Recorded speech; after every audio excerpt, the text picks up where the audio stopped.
Good morning, good afternoon, good evening, wherever you are, and welcome to the second part of the Joby versus Archer, an analysis of eVTOL maker strategy. Two companies that are extremely different in their approach to what we call advanced air mobility, or short for AAM. Actually, the other way around. You know what I'm talking about. My name is Nicolas Zard, and I'm the founder and CEO of Electric Air Mobility, and a company that consults around conceptualization, designs, and implementations of vertiports in its infrastructure, so terminals, vertipads, but also energy production, storage management, everything around it, air traffic, and much, much more. So in part one, we saw how Joby's approach to being vertically integrated is a unique challenge taken on by this company that has going for itself time. They've been around for a long time and a lot of money. They do have a lot of funds to help them achieve this goal. But today we take a look at the other company that also received a lot of attention in the news, and that's Archer. And to be fair, I think it's probably unfair to only have Archer and Joby presented as the top ones. There are other companies that do a fantastic job. Case in point, Beta Technologies, which we'll do a little bit more later. And we talked about how they just got the UL certification for their charging stations. But Autoflight, SkyDrive is, by the way, they're producing their eVTOLs right now as we speak. So there's definitely a lot of other companies that we can put up there. So Archer's difference with Joby Aviation is really Archer is approaching AAM in a more traditional way, and they're going to rely on established Tier 1 aerospace suppliers and assembly processes, and that's really important to handle most of their supply chains. But they did choose to do some things themselves in-house. When we went to see the unveiling of the Midnight, we also saw the maker fly, reach, go from vertical to horizontal flight. And we saw something that was very interesting. Is one of the things that Archer decided to do in-house is the electric motor and some of its mechanics. And they showed us a package that was probably about this big compared to they had on display a Tesla drivetrain, Tesla Model 3 drivetrain. That was, as they said, 5 times as big, but only 1/3 of the power of the Archer. So that's very interesting that they were able to get that much power in a small footprint. But this, plus relying on established supply chain and other Tier 1 aerospace partners and suppliers, Archer feels that it has a faster path to certification and to market. So same thing is said about Joby. We don't really know. We won't know this for another few years. As far as strategic partnerships, well, Archer also struck a lot of partnerships in the United Arab Emirates, or UAE. And the reason why we're talking about that right now is because it's in the news. Although we've been personally Electric Air Mobility, we've been working out in the UAE for about 5 months now, and have some very good projects happening. So Archer also has an agreement with the Abu Dhabi Investment Office, and it's a framework deal that covers investments and framework agreements to work with them across the UAE. Whereas they will be, if all goes well, able to make their Midnight eVTOL over there in the UAE, which is interesting to me because I live in Savannah, Georgia, and they're also going to be making it not too far away from here in Covington. So they did also reach a good agreement with one of the biggest UAE sovereign fund, wealth fund, and they also have had good relationships with Falcon Aviation and Air Chateau. Probably a little bit more with Falcon right now, but still nonetheless. And they also, just like Joby, have a smart and autonomous vehicle center, vehicle industry savvy in the UAE agreement. As far as operations, the Midnight eVTOL is very similar in design and operations, very similar to Joby's S4. However, we've seen the Joby S4 fly. We've seen it go from vertical to horizontal. It's been doing this for about 4 years now. We haven't seen the Midnight do that just yet. We saw the maker do it, and I was there. It was pretty amazing. But we haven't seen the Midnight go. Another big difference is that Archer is going for cylindrical battery cells, meaning the rechargeable batteries that we have, the same ones that Tesla used, and that was the brilliance of Tesla for its Model S and all of the other cars that came after that. But Joby decided to go the pouch cell way. So the pros and cons, and we could do a whole article on that one, is cylindrical batteries are more readily available. It's a more mature technology, not technology, but manufacturing process. So it's easy to just use that. And it makes sense. So that would be, yes, definitely on the cost saving, but you know, there are pros and cons about everything you choose in life.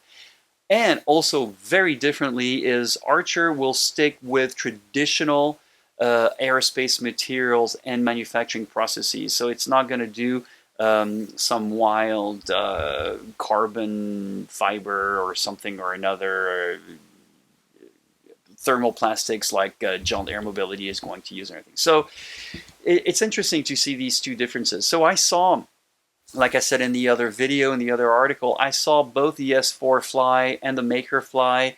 And for those of you who think that eVTOLs are allowed, nothing could be further from the truth. That's not true. The Joby S4, we probably heard a bit of a whiz or a whirl for the first maybe 100 feet, and it was very faint. But then again, we were maybe 30 yards away, and or maybe 50 at most. And you can hear it after 100 feet. All you could hear was the fixed-wing chaser, single propeller, and then after that, when the Leonardo came in, that's all you could hear. And yes, that day, I got to see the three cousins together flying within eyesight. It was pretty amazing. And we did see the Maker fly, but it was also, it had a helicopter chaser, so you could only hear the helicopter. And we were much, much further away. When it comes to the outlook, this is always extremely tricky to do and always difficult to do, simply enough because market predictions are rarely right. Okay, if you go back to 2007, nobody was predicting that we would have a global economic crash, save for one or two people, by the way, and I don't know why we're still listening to the other people who did not foresee that crash. So I use McKinsey because it's one of the most reliable out there. There's Deloitte and Touche, there's Nexa, there are a lot of great other companies, but they probably have one of the best thought out analysis of the market. And they say $9 billion will be spent in urban air mobility by 2030 and about $45 billion by 2040. We feel that this is probably a little on the conservative side of things, but why not? That's actually a good number. But demand is there, interest is there, and money is being funneled there, and that's the most important thing. As far as Joby and Archer, Joby has secured a lot of money, and it has Toyota behind, making sure it has the right tools to do what it is doing, and it is its biggest external investor. Archer also has secured a lot of great funding rounds, and we can probably say that Joby has more money right now, but then again, Joby might need more money than Archer. It's really hard to say since we don't have the inside insight, despite IPOs and all that kind of good stuff. The race really between Joby and Archer, it showcases the two distinct paths. One of wanting to do everything yourself, having full control of your supply chain, and then the other one of doing some things yourself, but relying on established supply chains and manufacturing processes. And those two are really what's at stake here. It's hard to say that one is better than the other. I think maybe if you talk about investors, some investors or traditional aerospace investors might feel a little bit more comfortable with Archer's tried and true, but investors who have been around with other types of industry might also understand how Joby is once and for all going to try to do the insurmountable vertically integrated process that that Boeing couldn't do. So to that point, I know a lot of naysayers says, well, Boeing couldn't do it, Joby won't be able to do it. Not so fast. Boeing tried to do that in the 1930s, and it was a much different time back then. Technology was different, the funding was very different. Today, it's a different story. And if you fast forward to Boeing in the 1990s, so for those of you who don't know, Boeing did split up into three companies. Boeing continued making the airframe. The motor company of Boeing became Pratt & Whitney, excuse me, and then the operations became what we now know as United Airlines. So another thing happened in the 90s is, for some reason, Boeing thought it would be a good idea to stop being an engineering company and to become more of a profit-oriented company.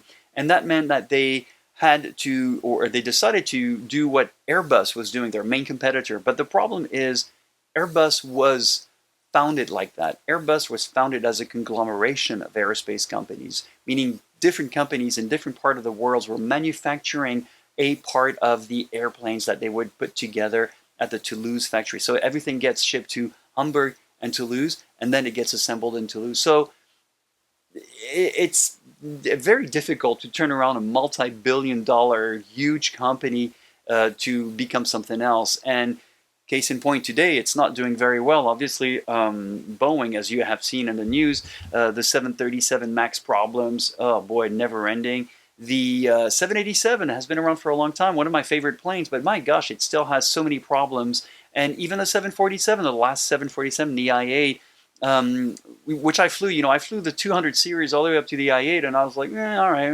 it lacks that certain charm the old ones had. Certainly much more fuel efficient, but it has a lot of problems. So in many ways, Boeing did fail to even walk away from the vertically integrated process. So that kind of point is very moot. I think that Joby has a very good chance to do it.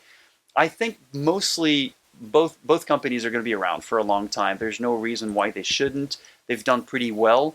And anyway, we're excited to be there. We're excited to be here. In my case, I've been in the electric mobility industry for almost 20 years, so I've seen a lot of companies come and go. And I have a pretty good sense as to which companies will survive, which technology will continue, and where the industry in general is going.